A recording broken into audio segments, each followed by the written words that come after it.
दूसरी तरफ कासगंज से बड़ी अपडेट सामने आ रही है, जहां पर जमीन के विवाद को लेकर खूनी संघर्ष देखने को मिला है। एक ही परिवार के 4 लोग गंभीर तौर पर घायल हुए हैं। खाली प्लॉट पर कब्जा करने का आरोप है, दबंगों पर कब्जा करने का आरोप लगा है, विरोध करने पर मारपीट का आरोप। कासगंज से बड़ी अपडेट, जमीन के विवाद में मारपीट हुई, जिसमें एक ही परिवार के 4 लोग घायल हो गए। दबंगों पर खाली प्लॉट पर कब्जा करने का आरोप लगा है, विरोध करने पर दबंगों पर मारपीट का आरोप लगा है।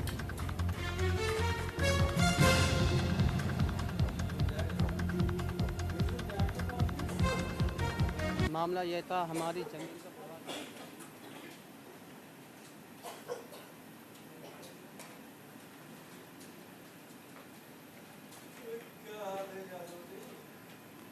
तो ये बड़ी अपडेट आपको बता रहे हैं, खाली प्लॉट पर कब्जा करने का आरोप, जमीन के विवाद को लेकर खूनी संघर्ष देखने को मिल रहा है।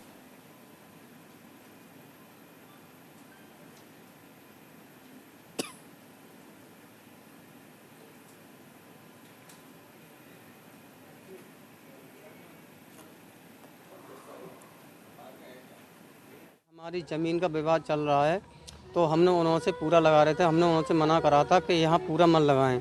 जो कोतवाल साहब हैं उन्होंने भी कहा था कि इसका संशोधन नहीं हो जाए जब तक कोई कुछ भी नहीं करेगा। तो हम उनसे मना करने के गए तो उन्होंने लाठीचार्ज और सरियों से हमारी मार पिटाई की। हाँ दी है। क्या लोग घायल हुए हैं इसमें? एक मैं हूँ, मेरा भाई है, और मेरी भाभी है और मेरी बहन है।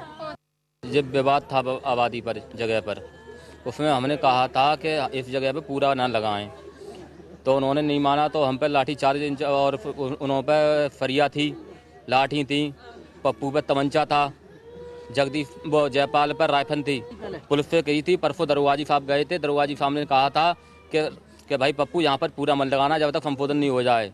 तो दरोगाजी के सामने ही पप्पू ने बोला था मैं एक दिन में बिल्डिंग लगवा दूंगा यहाँ पर गुंडागर्दी से। पुलिस ने कोई कार्रवाई नहीं की, नहीं अभी तक कुछ बात सुनी है हमारी अभी इस टाइम। लेखपाल ने भी कर दी थी और एफडीएम साहब के यहाँ एप्लीकेशन दी, एफडीएम साहब ने भी कह दी संशोधन नहीं होगा जब तक कोई कुछ नहीं करता। मैं तो अपने